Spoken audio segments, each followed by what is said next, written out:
everyone.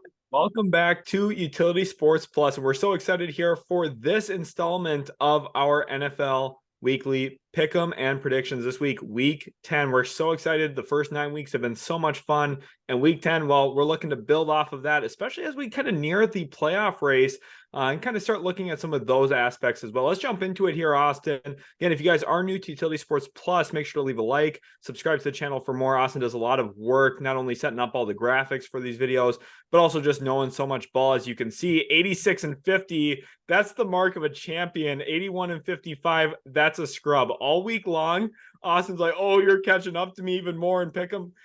Guys, last week I came in down 5 games. This week I'm down 5 games. All I can say is thank God I'm even keeping up at this point of the year. I don't know ball. That guy does with the Rangers hat. Granted, they just won the World Series, of course. He picked them before the year to win. So he's 1-0 in that department for pick them. So this is just, he's a guy who knows ball. So make sure to show him some love right now down in the comments section. And Austin, let's jump into it here now with all the momentum you're riding. Okay, what is that? I did not know that was going to be in today's graphics. Take back what I said about showing Austin love. Let's get some hate comments down in there right now to Austin. And let's jump forward. My face is on the screen one too many times here. The bye week teams this week. We got 2 teams coming back from Germany with byes here in Kansas City and Miami. Obviously, we'll see another Germany game this week. And then we also have the Rams and Eagles on bye. The Eagles coming off of a thrilling win against the Dallas Cowboys. So honestly, some really great football that we've seen in the last week. These 4 teams get much needed rest. At this point of the year, they have a pretty advantageous bye, I would say, this late into the season. And we'll see how they kind of push forward going into future weeks. Austin, let's jump into this week now, though. This is what everyone wants to see. And well, I maybe said that a little prematurely. Panthers, Bears, Thursday night football. I'm sure Amazon's going to be raking in the viewership this week between 2 teams that are 1-7 and 2-7. So probably not the best teams for Thursday night football this week, but it kind of keeps it competitive. Austin, who do you got in this one? Why are you going with the Bears, and what are some things to watch for? Yeah, I mean, the thing is, I always am curious on the schedule makers and the Thursday night games that they present to us, because the last 2 years it's been the most uninspiring, uncompetitive games that they put forward. You swear, Denver was on like 7 Thursday night games seemingly last year. I should just say primetime games in general. But yeah, I mean, Chicago in this one, they have the advantage. They're at home here. I think they're going to be able to run the football effectively. Carolina could be a sneaky pick in this one. I don't think that, like, if you're picking with the spread here, it's kind of tough. It's so tough because I think there is a good pathway where the Panthers could find a way to victory. But to me, Chicago is going to have the upper hand here. I think they're going to present some interesting challenges here. Now, with Montez Sweat in the fold, he's going to provide some much needed pass rushing help for this defensive unit. Therefore, to me, giving them a leg up. That's why I like the Bears on prime time. For those of you interested in the NFL draft, first of all, Austin has some really great content here on the channel with mock drafts, but this is a really important game specifically for that. The Bears own the Panthers draft pick. So a win against Carolina almost ensures that, look, with the race that they have with Arizona right now, you might be locking yourself into a top 2 selection with their pick, but also a loss to Carolina. Yes, it does hurt that top pick, but your own pick then kind of moves up as well. So it's kind of a double-edged sword this week. Maybe the best case scenario for Chicago is a tie. But I think it's going to be fascinating for us to keep our eyes on this week and seeing the draft implications from this game. Let's jump into our Sunday slate, though, Austin. We've got a collection of fun games this week.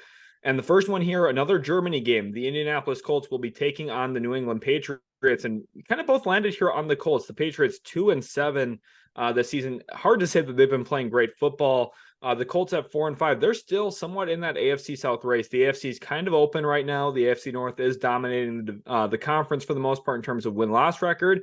But the Colts still are within striking distance. So a win this week could push them back to 500, give them a shot at maybe making the postseason even without Anthony Richardson. What's your thoughts on Shane Steichen, the job he's doing, Austin, and then this matchup in general? The thing is, they've been competitive in a lot of their games. I think the fact that they have Gardner Minshew has kept the season afloat. A lot of teams losing their starting quarterback the way that the Colts did would completely derail their season, but the Colts are right in the thick of the playoff hunt. trying to vie for a wild card positioning. I think the Patriots are kind of realizing their fate here. That was a must win against the Commanders to inevitably save their season. They were not able to do so. We saw a late game interception, and the Patriots were sunk by the Commanders. I look at the Colts as a team that's dynamic. They can run the football effectively. They have two running backs that they feel comfortable moving the chains with. Zach Moss, Jonathan Taylor, a really nice 1-2 punch, and as well some opportunistic in the passing game. Josh Downs has been huge for them all season. Gardner Minshew has been serviceable. So for me, I think the Colts should win this game. This is neutral site, and I like the Colts just slightly more on paper. Yeah, definitely going to be an enjoyable matchup. Like you said, Gardner Minshew does deserve a lot of credit. Not a lot of backup QBs can step in and win. So it's been an impressive job there for sure. Let's jump forward now into our next matchup. And I'm not betting against the Ravens again, Austin. I'm just really lucky we don't do pick 'em off of aggregate, because if this was at all the other kind of football, I'd be screwed. Last week I picked the Seahawks to beat the Ravens, and well, Keaton Mitchell had more points than Seattle did all week long. So, for me, again, I don't know ball. Austin does. Luckily, I landed on the same pick as him here, so I feel really, really good. Again, if you're doing this for money, we're picking money line specifically. Ride with Austin. This guy knows ball, and we're both going with the Ravens. Austin, break it down. What are you liking, especially in this matchup for Baltimore, who is 7-2 at this point? Baltimore has been fantastic against the run, and I think that's been the true identity of this team. Once again, this is a defense on defensive matchup, but I look at Baltimore as a team that is quickly on the rise. People are starting to finally, take some note of how good they've been. But Cleveland is sneaky, though. They are definitely sneaky in this one. I think they have a chance. They're phenomenal against the run. They're, awesome against the pass. This is a stout defense as well. But Baltimore at home, always a tough out, having to go and play there. I think they're going to, really force Deshaun Watson potentially into some mistakes in this one, therefore being the difference in the game. But Baltimore's got to run the football effectively here. I think that this is going to be a low-scoring affair. I think in totality, if you're going to look at the collective points, we're probably going to see, maybe 35 at the very most. The AFC North is an absolute bloodbath right now, Austin. Coming into the year, you did a lot of, kind of season predictions for these teams, and you highlighted how good and competitive all four of these teams are. If the playoffs were to start today, all four of them would be in. That's unprecedented. Ravens at 7-2, the other three at 5-3. Very impressive years from them. They're all very, very good, and there's going to be a lot of tough battles down the stretch of the year. Let's jump into our next game. We see a battle here between the Houston Texans and the Cincinnati Bengals. And talking about that AFC North, Austin, the Bengals are on a 4-game win streak right now, but I'm really loving what I've been seeing from the Houston Texans. They're 4-4. They won their most recent game in pretty dramatic fashion. CJ Stroud is the truth. He's been playing just lights out football this year from the quarterback position as a rookie, one of the toughest things to do in all of sports. But listen, the Bengals, we said it at the very beginning of the year, Austin, you're going with them this week. We told people, do not count this team out. They start slow, they pick up speed, and then they start to rattle them off like no one else in the NFL. Austin, what's your thoughts on the Bengals and kind of going into this game? Listen, you've struggled with the Texans picking them, but the Bengals at home feel like kind of a safe pick for you, right? Yeah, you would think so. But once again, I've been so wrong on the Texans all year long. The confident picks I make against them or for them have both burned me. Therefore, why I've been losing games in pick 'em here, which I want to point out once again, if you're tailing anybody, it's got to be with Sheldon on those picks for the week, because he's been the hot hand the last 4 weeks consecutively. But I look at this as a matchup and an opportunity for Joe Mixon to really showcase his importance to the team. They need to run the football effectively. The Houston on the back end is competitive, and I think they're actually going to give Cincinnati a little bit of trouble in that way. But to me, it's too much having Jamar Chase, T. Higgins. It all kind of came together once again against Buffalo. And I just, Cincinnati, I picked against them way too much already this year, and I got to get back to my ways with them and, keep that same formula that helped me in pick them last year. As Austin said, if you guys are trailing anybody, take Austin's picks. I know he misspoke, unfortunately, into the mic saying Sheldon, but I think he meant his own name, Austin. So again, make sure to pick what he's going with. That's how you win money big time. Look at him. Let's jump into the next game. Now we see a matchup here, and this is my favorite one of the week, guys. We've got a really good football team facing the best team in the AFC, the Jacksonville Jaguars. They're 6-2. They've won 5 straight games. I remember week 2, week 3, everyone laughing at me in the comments saying, "Is this guy got his head turned on right?" Well, guess what? They're 6-2. They're about to be 7-2. They're way better than San Francisco, who, look, they're a really good team. The 49ers, no disrespect to them, but they don't have this guy named Trevor Lawrence. I don't know if you guys have met him yet or not, or if you've really seen his tape. But when he's healthy and the Jaguars are playing their style of football, they're virtually unbeatable. In the last 18 months, I'd argue they've been the best team in the NFL, arguably. I think there's a real case to that. And obviously, came up short in the playoffs last year. They get the job done here at home. You can book this one. This is a 2-score win, by the way, probably 10-point win for Jacksonville. Austin, you're going with the Niners. Guys, if there's one pick to not follow Austin on, it's this one right here. Austin, why do you got the Niners? I think the pass rush is going to be just way too much. Are you kidding me? Good luck. Good luck to this offensive line. What are you going to trust Ezra Cleveland on that interior? Like, seriously, you got to think through some of these picks, man. This is the one that people should not be tailing you on. Taking Jacksonville against San Francisco's front seven. Are you kidding me? I'm telling you right now, Trevor Lawrence is going to get sacked at least 5 times. 100%. He's going to have a hell of a day trying to deal with this pass rush. No chance. I just, even if they're at home, I feel confident in the 49ers, who've struggled mightily the last 3 weeks. No, I'm still taking San Francisco, the better roster, the better football team. The Trent Baalke led Jags are not going to win this football game.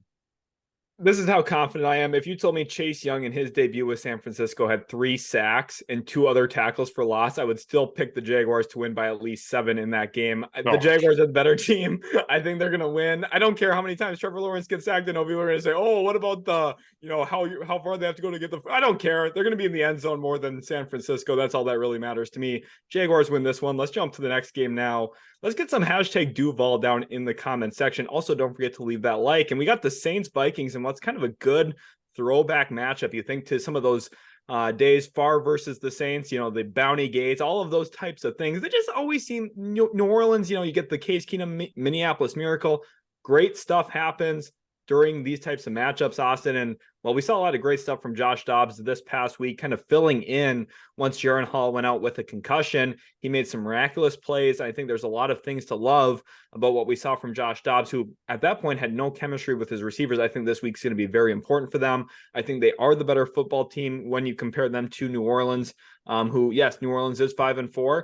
The Vikings are hovering right around that 500 mark at 5-4 themselves. This is a real important week for both of them. I like Minnesota at home in a good old-fashioned rivalry. Austin, why do you have the Saints here? I think when you look at the New Orleans Saints, they're better than the Vikings on paper right now. I think there's going to be a lot of people that are confident in the Vikings after that Josh Dobbs victory, but I looked at Atlanta and how they were playing against Josh Dobbs, and there were several plays away from really closing that one out. Josh Dobbs was incredible at the latter part of the game, but I think that we're going to kind of restore and, go back to the mean of what he is as a quarterback, turnover prone this year. And once again, we saw that. I mean, when he fumbled, I think that there is a couple of different plays that he's going to make in the game that will make the difference. This New Orleans Saints defense is a lot better than Atlanta's when you actually look at it. And to me, New Orleans is going to be opportunistic on offense. They're going to create some big plays. They're going to do a lot in the screen game to kind of mitigate some of the blitzes that you've been seeing from Brian Flores' defense. I actually feel somewhat confident in this Saints pick. That's interesting, Austin. Typically not super confident in the Saints, but for me last year, if you guys were watching last year, you guys know I picked the Raiders one too many times. I just can't comfortably pick Derek Carr in any single game going forward. So I got the Vikings here in this one. Let's jump forward now into our next game. This is another one where I'm just, coming into this, I'm not even sure who I would have picked. 10 times out of 10, I might just land on a random decision. Austin, Packers at Steelers here. This, again, we're talking about 2 great historical teams. This is kind of a good throwback matchup again. one that I just really didn't know which way to go. I landed on the Packers. I feel really great about that coming into this pick. I just felt really, really confident once I landed on that decision, because I just think with Green Bay this year, look, I know 3-5, they are coming off a win though. And I think their record doesn't really do them justice. They've actually scored more points than they've allowed this year. I think some of the issues with them is they just haven't lived up to some of those big moments. And then there's been games where they just kind of get throttled a little bit. I just don't see that against Pittsburgh, who, yes, they've been playing really well, but they actually have a negative 30-point differential this year. They barely survived Tennessee on Thursday night. I like the Packers in this one, even on the road at Acrisure. Austin, what do you like about the Steelers here, though? Yeah, I don't love the Steelers in this, but Mike Tomlin always seems to find a way. He is a tremendous coach that is able to squeak out those close ones because he has a calming presence amongst him, in that locker room. This offense is still in shambles. I like this defense, though. I think they're going to make life very difficult for Jordan Love in this football game. Green Bay is still trying to really find a true identity. Coming off of a win against the Rams, in which they didn't have to face Matt Stafford, was a big momentum shift for them. But I still have my doubts about this team moving forward. Pittsburgh having the upper hand, in my opinion, being at home. That's why I leaned with the Steelers. On Sunday, guys, when this game actually plays out, please remember that I picked the Packers, because if the Steelers win, I want you guys to come in here and tell me how stupid Glasses guy is for picking the Packers this week. Awesome. Let's jump into our next game. We see a matchup here between Tennessee and Tampa. And look, I know a lot of people are going to be falling in love with Tennessee. A lot of people are, starting to crown Will Levis as the franchise guy there in Tennessee. I don't really see it. The Titans are 3-5. They're 0-4 away from Tennessee. They're just not a good road team. And it's tough for me to see them beating Tampa Bay here, who, look, they've been up and down themselves this season. They find themselves at 3-5. It's not like I have a huge vote of confidence in them, but I do think that there are enough things that can go right for them in this game. I don't think the quarterback matchup is a huge disadvantage for them. And they are on a 4-game losing streak. I think they're due for a win. They get one here. Austin, you went with the Buccaneers. What other pieces were you looking at and picking them this week? Yeah, I think the emergence of Rachaad White in the passing game, more specifically, he has kind of elevated this offensive ceiling, in my opinion. I just like Tampa Bay slightly more. Like you had mentioned, this kind of went into it too, is the fact that Tennessee has struggled mightily on the road. I know, myself was kind of falling into the Will Levis as, he could be that guy potentially. A lot of us did in his first game, but then it kind of came crashing down to earth when they had to play the Steelers once again. I don't have that much confidence in the receiving room that they have, especially with Treylon Burks' injury, not knowing the true status of how this offense is going to sit. I don't know. I don't have that much confidence in them. But Tampa Bay, I kind of like what they have. They're a feisty team. I think they're going to try to hover around 500 all year, and this is one of those games that they absolutely need to stay in that divisional race. If we have any Tennessee Titans fans watching right now, let us know that we're wrong by saying I'm a Tennessee Titan fan down in the chat. Let us know if you're a Titans fan or not. We'd love to see who you guys are kind of fans of. Let's jump into the next game now. Austin, we look at a matchup here between the Atlanta Falcons and the Arizona Cardinals. And yes, despite my affinity for picking the Cardinals, even though they're 1-8 and I'm an absolute idiot, Kyler Murray's back. And I had no interest in picking them this week. And my old adage here, the Falcons will find a way to be 500 while they're 4-5. If I pick them every week, I'm going to be right half the time, which is a huge win for me. I'm going with the Falcons here. Austin, it's a bird theme game. What's your takes on it? Yeah, I mean, with the bird theme becomes, a lot of feathers, man. And you're going to see that fly here. I mean, when you look at Kyler Murray coming back, I think it's either going to be super epic and he's going to have an awesome win, or it's going to be atrocious, which I'm kind of hoping it's the atrocious outcome there. But the Falcons, talk about being atrocious. The collapse last game against the Minnesota Vikings, it was kind of unexcusable in some facets. I'm sorry if you're a Falcons fan. I would be frustrated too, but I think this is a good bounce back game for them. They're going to have to lean on Bijan a little bit more. I'm tired of watching this Algier run that he randomly gets, and the fact that you want to continue to go to the well with guys like Jonnu Smith. Credit to Jonnu Smith taking that tight end screen and housing it. My fault, but I don't know. I don't understand why Arthur Smith is so afraid to use his top 10 draft pick capital in games. It's kind of like he gets extra points if he doesn't use them. So I that's seemingly how it goes. I don't even want to talk about this game anymore. We have Atlanta in this one. Yeah, I guess if you're an Arizona fan, the one thing you can be happy about is you win 25% of your games at home this year. It'll probably fall to 20% after this one, though. Detroit at Los Angeles. And, well, guess what? Last week I picked the New York Jets. And, well, again, when we bring up aggregate, I was only wrong by 21 points in that game. So we'll see how this one goes. I mean, Detroit, though, that's been my real favorite team to pick this year outside of Jacksonville because obviously Jacksonville's just so good.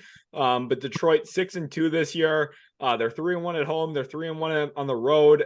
Not that it really matters either way. I mean, the Chargers are 2-2 at home and on the road. I just feel like Detroit's the better team. They come in here, they win this football game. Brandon Staley's going to be aggressive. It doesn't mean he's going to be good, and it doesn't mean the Chargers are going to win. I think the Lions win here comfortably. This is another 2-score win in my books. Austin, what's your thoughts on this one? I think the Detroit Lions are going to come in hungry. This is the team trying to stay atop of that division. They've been consistent all year long. The running game, once again, is something that they're going to lean on. When you look at the Detroit Lions, they've been able to move the ball effectively through the air out of that play action. They're one of the best teams in the National Football League at doing so, and their defense is much improved compared to last year, which is a true credit to the draft capital that they've installed into that and invested into that defense. So once again, I think a vote of confidence here for Detroit, but I definitely thought about the Chargers in this one. I don't know kind of what your thought process was going into it, but to me, I was actually close on the Chargers here. After watching a little bit of that Jets and Chargers game, I feel actually a little bit more confident what I saw from this team. Yeah, look, they had a great game against New York, but for me, I think Detroit's just kind of a completely different battle, especially with what they have offensively.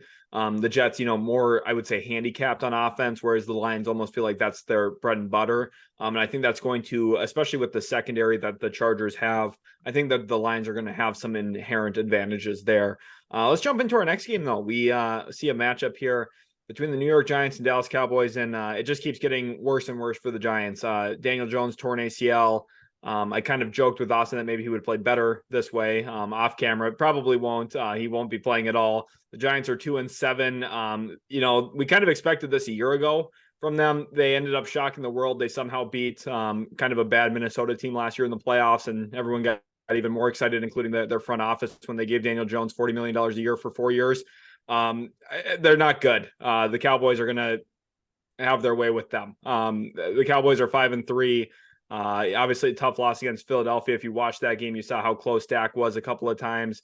Whether it's, close to end zone, right? You're getting tackled on the one or stepping out of bounds within the 1 yard line. Like, some crazy stuff happens there. We might be talking about Dallas completely differently if they came into this game 6-2 with an inspiring win over Philly. They of course have a crushing defeat though. But I think they're just the significantly better team here. Austin, what else is there to add? Yeah, I think that they're going to run the football effectively here, with the Dallas Cowboys. And, the Giants aren't going to be able to move the ball effectively through the air in any way, shape, or form, any capacity that you look at. They're going to have to rely on the run game, and it's not going to be good because they're going to stack the box and make DeVito throw. Oh, boy, that is going to be an ugly game. Yeah, DeVito, he put up 175 pass yards last game, which is almost the season high for the Giants this year. So it's just not going to be good. If you make the Raiders look like a really good football team, you're probably not very good. That's kind of the case with the Giants. Let's jump into the next one. I've been super pessimistic on the Giants in this one. The Commanders take on Seattle. So we have two different Washingtons, right? We got Washington, D.C., and we've got Washington State. Austin, with the Commanders going into Seattle last week, I have chills going down my spine right now. I'm not going to lie. I picked the Seahawks last week. I was like, oh, hey, they just made a big trade for a defensive lineman. This team's going to be really nice. And then they lost by 34 points. Again, this is the aggregate thing we're talking about here. I don't know what I'm doing. I'm going with the Seahawks. The real vote of confidence I have here, not that they're 5-3, not that they're actually just a flat out better team than Washington. It's the fact that Austin also picked them. Austin, take it away here. Yeah, I mean, I look at Washington as a team that they like to tease you a little bit. They pick up the win against New England. Sure, it was not super convincing, but at the end of the day, this receiving room has kept them afloat. Jahan Dotson, Terry McLaurin, they've done a nice job with that. Sam Howell has flashes, but I just don't have that much confidence in them going on the road here and taking on a Seattle team that is actually coming off of, one of the worst losses that they've had in recent memory. To me, I think Seattle's got to bounce back in a big way. They got to limit turnovers, run the football effectively, and that's the true formula that they've had for winning over the past, 2 seasons. But once again, I think Commanders actually present kind of an interesting challenge here, but it's strength on strength with these two teams. I think Seattle is the beneficiary of that. As we jump into our next game, I just want to urge everyone, leave a comment down below, especially if I've made you mad this video with some of my comments about your favorite team. Austin reads every single comment. He always loves to see you guys hating on me. It's a fun time. So here we are, Austin, now with the one of the most important games of the week. And before we started recording, I have to share this with our viewers. Austin was telling me I just struggle with the noon games. I can't get the noon slot right. And of course, the way I interpreted that was, oh, you're Mr. Primetime. You only get the primetime games right. So here we are, Austin. It's your time. We're in primetime. You're going with the Jets, which I couldn't fathom why. I'm a Jets fan. I don't understand what you're doing here, but that's why I'm losing and pick 'em. Take it away. Yeah, I think the New York Jets are going to have to bounce back in a big way. This is a phenomenal defense through and through. Every single level of that defense, they have playmakers. And I think you have to kind of look at this as a team that's got to find a way offensively. They're going to run the football well in this one. I think they're going to be all over the Raiders in that regard. Brees Hall, Delvin Cook are going to gash them for probably 100 and I want to go as far as saying 175 combined yards between the two of them. I think that is a bold proclamation, and they're probably going to get shut out. And then I'm going to get clowned, which I should. This should get clipped and be put on a Raiders season hype mix. That's what I hope happens here. So if you're a Raiders fan, clip me saying this. But I think the Jets are going to win this football game. It's prime time. It's flashy. It's sexy. It's fun. To me, I just the Raiders thing, Antonio Pierce. Maybe that's the true inspiration they needed is believing in themselves. But who's not believing in themselves? The Jets. That's why I picked them. Hey, for those wondering who might be possibly clipping this off for a Raiders hype video later, it's probably Jimmy Garoppolo because he's out of his normal job. So he's got a lot of time on his hands. Maybe that's what he's going to look into. But look, they're 1-0 during the Aiden O'Connell tenure, and I'm going to say they're going to 2-0. Josh Jacobs went for 98 yards and 2 touchdowns. I think he eclipses the century mark this week against the Jets, which is pretty bold because the Jets, obviously known for their defense, but I think the Raiders are going to limit what the Jets are able to get done offensively. And I think that they're just going to control kind of the pace, tempo of the game. And look, you've got people within the Raiders organization right now fighting for jobs, not only the starting quarterback, but you also got, the new interim head coach, interim offensive coordinator. You've got a bunch of different people right now that are not only trying to prove to the Raiders that they're worth having on your staff and as leaders, but to the entire NFL. And I think because of that, they're going to continue to play inspired football. Now, listen, last year, Jeff Saturday won a game. Raiders fans know that all too well. So maybe is this, lightning in a bottle? Perhaps. They did just beat the Giants. It's not that inspiring, but the Jets aren't much better. And I think the Raiders have a real shot here, although I can never, ever pick them right. And it's prime time. So you guys know what to do. Go with Austin here. Fade my pick. Go with Austin's. That's the move. And Monday night, Austin, we were talking off camera. This feels like a game the Bills would just lose this year. They have not been their typical selves, the team that we're used to seeing. But with all that said, they are 5-4. They're 4-1 at home. They have huge advantage here. Being at home, they've outscored their opponents by 80 points this year. And the Broncos, well, I don't think that either of us are in love with picking the Broncos, although they have won 2 straight games. Austin, what's your thoughts here on this matchup? Yeah, I think when you look at the Buffalo Bills, this is a team of it's how is Josh Allen playing in that game? Turnovers have been super costly. That's been the name of the game for his entire career. But this year, more than any, it has made a direct reflection on his record and how, these outcomes of the games have been.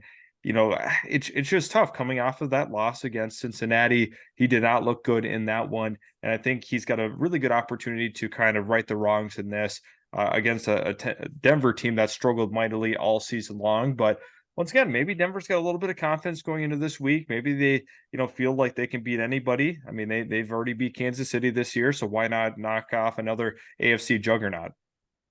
Yeah, there's definitely some room for that. Again, like I said, the Broncos have dropped some weird games. They lost the opener against the Jets in dramatic fashion in overtime.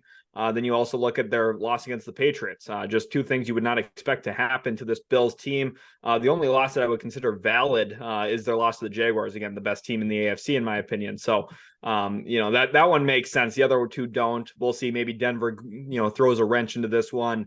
But I like the Bills here in this game. I hope you guys have enjoyed our pick'em here at Utility Sports Plus. If you enjoyed the work Austin does, specifically spend so much time setting up all the graphics, of course, doing a lot of the nitty gritty hard work stuff, make sure to show him some love by hitting that subscribe button. If you think I'm an idiot, you got to hit subscribe as well. That's a big part of what we do here at Utility Sports Plus, I guess. So make sure to do that. Thanks again so much for watching, guys, and we'll catch you in the very next Utility Sports Plus video.